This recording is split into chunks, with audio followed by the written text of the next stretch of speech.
It's a beautiful day in the garden, and we've got a May gray day. Perfect for being outside. And we've got the marine layer over the ocean. And we're basically back at the garden with a late May update on how everything is going. And since the last update, everything has just expanded and exploded.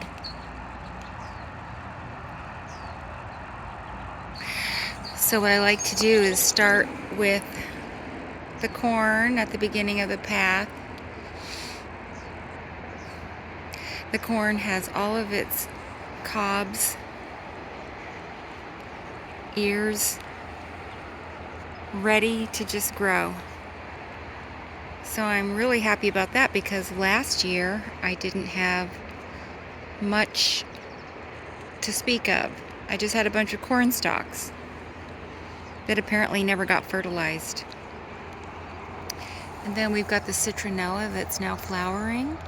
I just love having citronella in the garden. It smells so good, and I'm pretty sure it is keeping some pests away. And we have one last shard. The others kind of ran their course.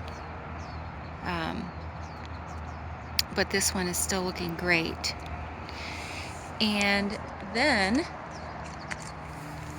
we have like 1, 2, 3, 4, 5, 6 moo left to harvest. We just harvested one yesterday, so that was really fun.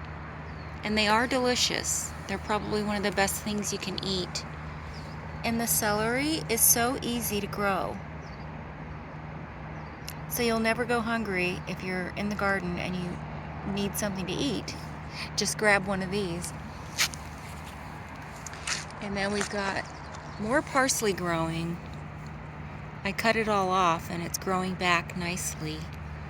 And the Japanese mugwort has really done well. It was in the flower bed, but I just thought it would have more room to grow here, let its roots really anchor. And every time I cut this fennel down, it says, "Oh yeah, I'm gonna come back with a vengeance." So we always have fennel. And the strawberries that actually grew but then didn't blossom anymore, I'm getting some more flowers here. It's growing and doing nicely. I think at the end of the day you actually just need to water things more and they'll grow. So that's working. And this is finally blooming. It doesn't bloom all the time, so I'm really happy about that because the color is just beautiful. And then we've got this scabiosa that has never bloomed, ever, until now. I think it's finally growing a bloom.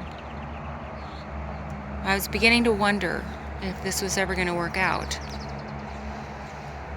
And then the zinnia that I planted from seed is actually doing okay. I had to cover it. It was getting a little eaten up as it was growing, but these are going to be full-size zinnia once they grow. And I wish I had more of these, but they should fill out nicely in this space right here. And then we've got the calla lily that I rescued from Home Depot. Still doing well over there. And then I thinned out the amaranth. It's quite bushy, and I thought, well, we'll just thin it out and maybe it'll grow a little taller. I don't want it to be 9 feet like it was last year because I had hundreds of thousands of seeds everywhere, but I do love amaranth.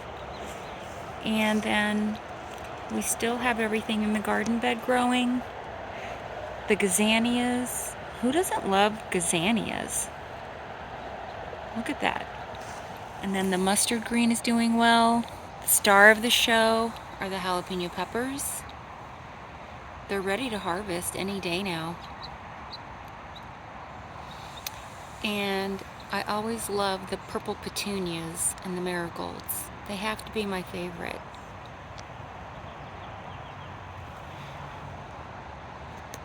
then the scabiosa is just filling out. I'm just letting it go wild. It probably should have been planted in the ground so it could have more stability, but I'm just letting it grow and grow. And then sadly, we've got the collard that really needs help. So I guess what I'm going to do is trim off the old leaves. I just kept them because they're so strikingly impactful in the garden. I just love the look of them. They're like a nice structure of its own. But we do have possibly the ability to keep it growing. So that probably should have been planted in the ground as well. And then I stuck this in the ground last year, and it's just doing so well. So that's the perfect spot for it to fill in that corner. And the cosmos are ready to burst with more blooms as long as I keep deadheading these. And the bees love the cosmos. So speaking of scabiosa, the burgundy scabiosa, which I did plant in the ground, is really doing well. They're so beautiful. And that's what this is going to be. It just took a little longer. I think it just needed more water. And it might have had a lot of competition here in the ground. So I did plant some dwarf zinnia from seed, and those are going to do well too. I was worried about those because they kept getting eaten as they were trying to grow here. But they've made it. So I think they've made it because they're starting to bloom, and they're going to be okay. And they're very strong. They won't really wilt or anything. They'll stay strong. The only thing to worry about with everything in the garden, speaking of May Gray, is the mist and the mold and the mildew. So when we don't have sun right away, there's a lot of moisture everywhere, and we do get mildew, so we have to watch out for that. The dragon fruit, I'm not sure.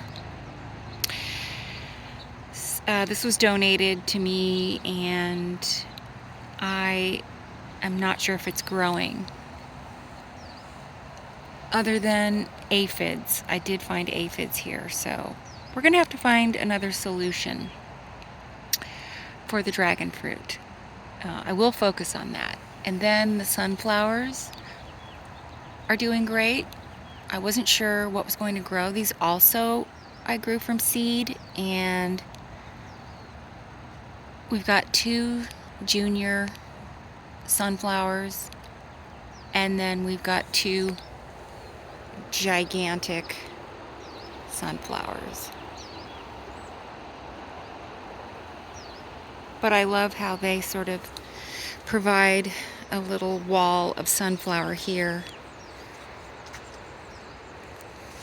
for the metal pavilion area where I have the potting table and the hibiscus, which are getting ready to bloom, and all of the lovely succulents.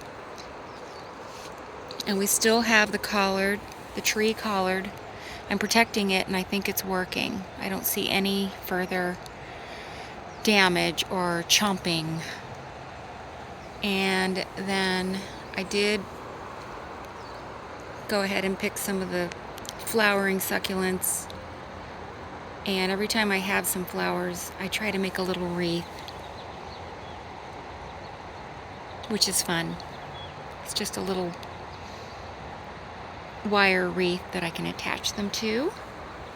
And then lastly, I'm happy that yesterday I added this fencing, which is smaller so the bunnies don't hop through and eat everything. They really enjoyed the beet leaves. beet leaves are gone, but I think we found a solution. So now we can just keep doing everything we can because everything's established and should be growing well. The only other thing that I'm trying to get to come to seed or to germinate is the crookneck summer squash. So that's my next project, and that's my update.